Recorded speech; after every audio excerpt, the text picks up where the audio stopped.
The launch of the Galaxy S25 Edge has got a lot of people talking all of a sudden about battery life and what is enough battery life, especially because this only launched with a 3,900 milliamp hour battery and a giant 6.7 inch AMOLED display. So that begs the question, and I think for me, starts the opinion of battery life doesn't actually matter anymore. Or more specifically, battery capacity. Welcome back to SamMobile TV. You're here with Daniel. I imagine this might be a bit of a controversial title, especially considering that all of us probably watching this are heavy power smartphone users. But there is so much of the audience out there that isn't. First, let's look at the S25 Edge. This is a phone that, when it came out, polarized a lot of people, especially the power users. They looked at this, they looked in the spec sheet, they looked at the battery, and then they went and looked at the battery information, saw 3,900 milliamp hours, it's not silicon carbon, saw the size, saw the chipset, and went, nah. And fair enough. I completely understand that narrative, and I completely get why people would think that way, especially as for the last few years, capacities have, not just maybe in Samsung world, but other sort of smartphone manufacturers, capacities have increased. We have batteries over 5,000, almost over 6,000 milliamp hours in capacity.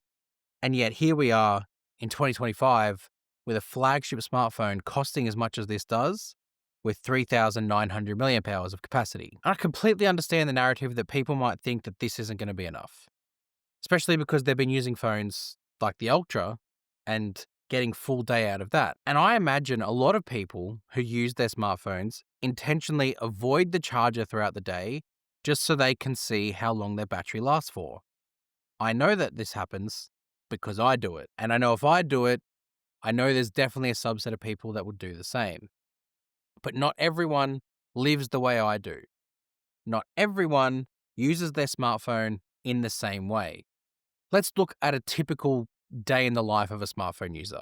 Someone who has a job where they work in an office, they commute to work either by public transport or in their own car, and then they sit at a desk.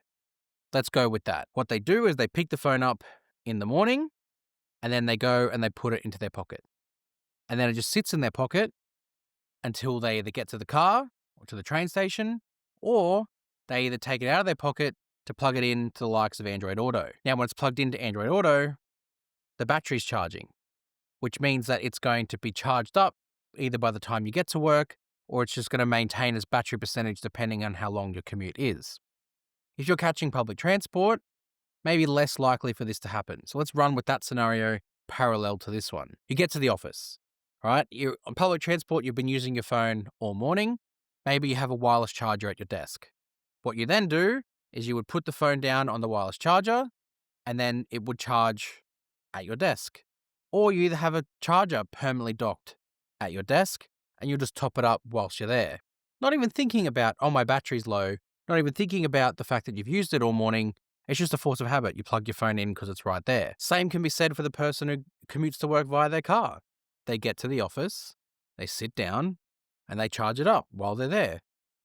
Simple. Phone maintains battery capacity, and you sort of get to use it throughout the day as well. I don't think too many people in this world will be sitting there looking at their battery stats, looking, oh, look at that screen on time. That's not enough. I know we do it because we screenshot it, we post it on social media, we talk about it in videos, we comment on it in other people's videos. It's because we're in that world. But the amount of people that are not in that world don't even think about it. I'll use my wife as a perfect example. She uses an S25 Ultra. She films a lot of video with her phone because she films my son playing football and our football team's games. By the end of the day, probably 3 o'clock in the afternoon, she's on 10% battery. Not once have I heard her go, oh, this phone's battery life is terrible. Oh, look at this screen on time, or look at this battery lifetime, it's awful. No, she just goes, hey, I need a charger. That's the end of the conversation. Literally end the conversation. In day-to-day scenarios where people live their life, people aren't obsessed with the battery life on their phone.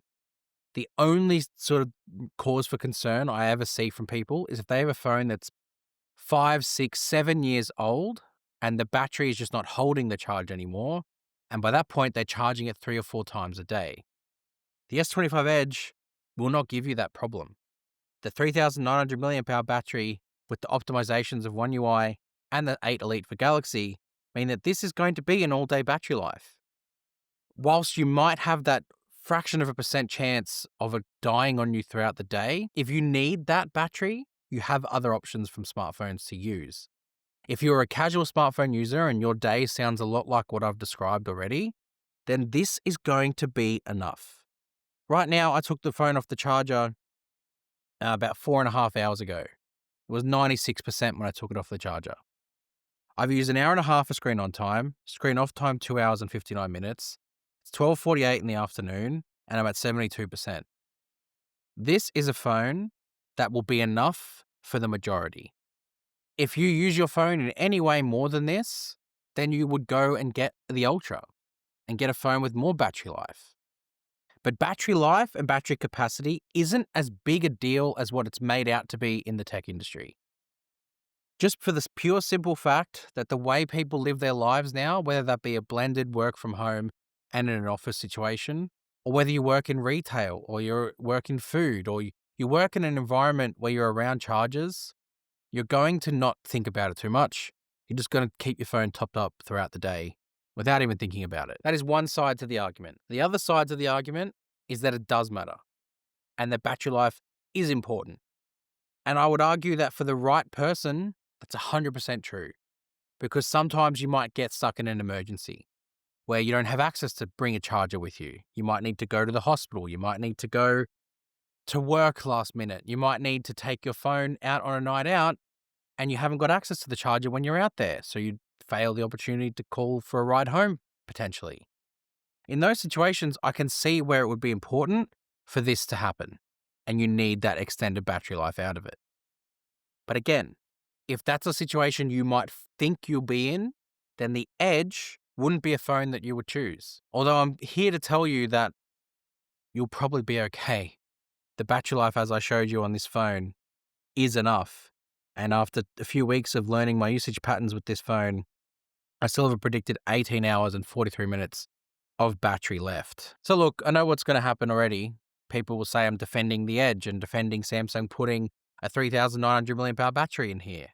I'm not doing that because ultimately I still think in the perfect world, this would have a 4,500 milliamp hour silicon carbon battery and it would have been the perfect device for Samsung to do it with. Something a bit experimental, something to show what Samsung are moving forward with. And I think it could have paved the way for people to have that confidence in Samsung batteries. Editing Dan here again. So after this video was filmed, Ice Universe made a whole thing on X about the battery density of the S25 Edge and how Samsung crammed in as much as they could. And that's what's contributed to its pretty good battery life. I do have a full video where I sort of talk about that coming later this week. So make sure you hit subscribe for that. But my point still stands.